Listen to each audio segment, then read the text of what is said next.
আপনারা শুনছেন radio Russia থেকে প্রচারিত বাংলা অনুষ্ঠান। এখন শুনবেন সর্বশেষ বিশ্ব সংবাদ। আজ স্টুডিওতে আছি আমি জামিল খান। রাশিয়াতে মে দিবসের ছুটির দিনে গতকাল শুক্রবার মস্কো সহ পুরো রাশিয়া জুড়ে বিক্ষিপ্ত সহিংসতার ঘটনা ঘটেছে। এতে প্রায় ৩ লক্ষ লোক অংশগ্রহণ করেছে। মিছিলকারীরা পুঁজিবাদ বিরোধী স্লোগান দিয়ে রাস্তায় বের হলে কয়েক জায়গায় পুলিশের সাথে সংঘর্ষ বাধে। এদিকে রাশিয়ার অন্যতম বৃহৎ রাজনৈতিক দল ইদিনয়া রাশিয়ার উদ্যোগে রাশিয়ার বিভিন্ন জায়গায় সমাবেশ ও র্যালি করা হয়েছে। র্যালিতে মিছিলকারীরা কাজ, বেতন ও নিরাপদ জীবন এই শিরোনামে স্লোগান দিয়েছে। মিছিলকারীরা বিশ্ব অর্থনৈতিক মন্দার কারণে যারা চাকুরি হারিয়েছেন তাদেরকে চাকুরিতে পুনরায় পুনর্বহাল রাখার আবেদন জানিয়েছেন। বিশ্বের অন্যতম দ্রুতগামী ট্রেন সাবসান আজ পরীক্ষামূলকভাবে চালু হচ্ছে। বাজপাখি নামের এই দ্রুতগামী ট্রেনটি সেন্ট পিটারবুর্গ থেকে মস্কোর উদ্দেশ্যে রওনা হয়েছে। ট্রেনটি ঘন্টায় ২৭৫ কিলোমিটার বেগে চলবে। ট্রেনটি চলতি বছরের শেষ দিকে রাশিয়ার এই দুটি প্রধান শহরের মাঝে নিয়মিত চলাচল করবে। ট্রেনটি মাত্র ৩ ঘন্টা ৪৫ মিনিটে সেন্ট পিটারবুর্গ থেকে মস্কো পৌঁছবে, যেখানে বর্তমানে সাধারণ ট্রেনগুলি এই দূরত্ব অতিক্রম করছে ৮ থেকে ৯ ঘন্টায়। জার্মানির সিমেন্স ট্রান্সপোর্ট কর্পোরেশন রাশিয়ার জন্য এই দ্রুতগামী ট্রেন নির্মাণ করেছে।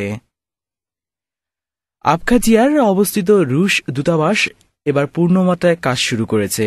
আবখাজিয়ার সুকুমে অবস্থিত রুশ দূতাবাসের রাষ্ট্রদূত সিমেন গ্রিগরিয়েভ একথা বলেন। রাষ্ট্রদূত বলেন, আমাদের মধ্যে শীঘ্রই দ্বিপাক্ষিক স্বার্থ সংশ্লিষ্ট বিষয়ে বেশ কয়েকটি চুক্তি স্বাক্ষর হবে। মার্কিন যুক্তরাষ্ট্র ভ্রমণ করে আসা ২ রুশি মহিলার শরীরে সোয়াইন ফ্লু ভাইরাসের কোনো লক্ষণ খুঁজে পাওয়া যায়নি। এই মহিলা দুজনই ঠান্ডা আর জ্বরে ভুগছিলেন। তাদের শরীরে H1N1 এর কোনো ভাইরাসের লক্ষণ পাওয়া যায়নি। রাশিয়ার স্যানিটারি ডাক্তার গেনাদি আনিসেনকো সাংবাদিকদের কাছে একথা বলেন। এদিকে জাতিসংঘ এই নতুন ভাইরাস প্রতিরোধ বিষয়ক এক জরুরি সভা ডেকেছে আগামী সোমবার। সোয়াইন ফ্লু ভাইরাস মার্কিন যুক্তরাষ্ট্রের ১৯টি প্রদেশ সহ যুক্তরাজ্য, Israel, New Zealand, Canada, Spain, Germany, Austria, Switzerland, নেদারল্যান্ডে ছড়িয়ে পড়েছে। এদিকে এশিয়ার হংকংয়ে এই ভাইরাসে আক্রান্ত ব্যক্তির সন্ধান মিলেছে। মেক্সিকোতে এ পর্যন্ত ৩৬০ জন লোকের সোয়াইন ফ্লুতে প্রাণ হারিয়েছেন। মার্কিন যুক্তরাষ্ট্রে মারা গেছেন ১ জন। বিশ্বে জ্বালানি তেলের মূল্যবৃদ্ধি অব্যাহত রয়েছে।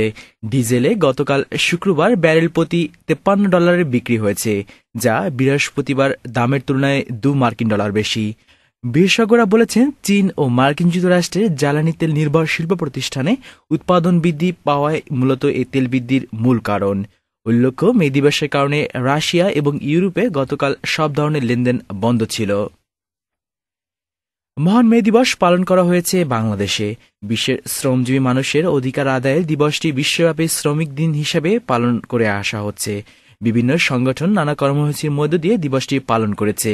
গতকাল শ্রম ও কর্মসংস্থান মন্ত্রণালয়ের পক্ষ থেকে একটি শোভাযাত্রা বের করা হয়। শোভাযাত্রাটি কেন্দ্রীয় শহীদ মিনারে গিয়ে শেষ হয়। দিবসটি উপলক্ষে রাষ্ট্রপতি জিল্লুর রহমান ও প্রধানমন্ত্রী শেখ হাসিনা ও বিরোধী দলীয় নেত্রী বেগম খালেদা জিয়া পৃথক বাণী দিয়েছেন। সুপ্রিয় শ্রোতামণ্ডলীরা, এ ছিল আমাদের আজকের সর্বশেষ বিশ্ব সংবাদ। আশা করি আপনারা সবাই ভালো থাকবেন, সুস্থ থাকবেন। সুপ্রিয় শ্রোতামণ্ডলীরা, আপনারা শুনছেন রেডিও রাশিয়া থেকে প্রচারিত বাংলা অনুষ্ঠান। এখন শুনবেন সংবাদ প্রতিবেদন। পূর্ব ইউরোপে মার্কিন যুক্তরাষ্ট্রের অ্যান্টি রকেট প্রতিরক্ষা ব্যবস্থার রাশিয়ার উদ্বিগ্নতার বেশ কয়েকটি কারণ রয়েছে। এমনই মন্তব্য করলেন গত শুক্রবার হোয়াইট হাউসের মুখপাত্র গ্যারি সামোর। অতি সম্প্রতি লন্ডনে মিলিত হয়েছিলেন মার্কিন যুক্তরাষ্ট্র ও রাশিয়ার প্রেসিডেন্টদ্বয়।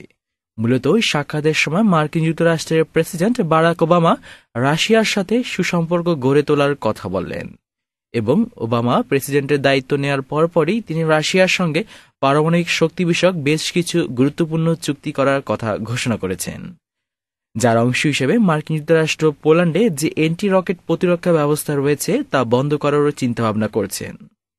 উল্লেখ্য যে পোল্যান্ডে বর্তমানে মার্কিন যুক্তরাষ্ট্রের 10টি অ্যান্টি রকেট প্রতিরক্ষা ব্যবস্থা রয়েছে।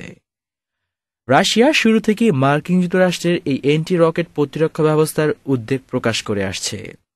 সম্প্রতি রুশ প্রেসিডেন্ট দিমিত্রি মেদভেদেভ লন্ডনে মার্কিন যুক্তরাষ্ট্রের প্রেসিডেন্ট বারাক ওবামার সাথে সাক্ষাতের পর এক ইকোনমিক্স স্কুলে বক্তৃতার সময় বলেন, У меня был разговор на эту тему с президентом Соединенных Штатов. Как минимум я могу сказать, что со стороны Соединенных Штатов Америки сегодня есть желание слушать наши аргументы.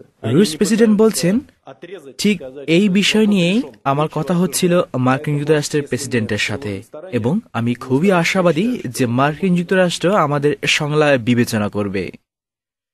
পূর্ব ইউরোপে মার্কিন যুক্তরাষ্ট্রের এন্টি রকেট প্রতিরক্ষা ব্যবস্থা শুরু থেকেই রাশিয়া এ বিষয়ে বিভিন্নভাবে বন্ধ করার প্রস্তাব করে আসছিল, কিন্তু সে সময় প্রেসিডেন্ট জর্জ ডব্লিউ বুশ মস্কোর এ প্রস্তাব গ্রহণ করেনি।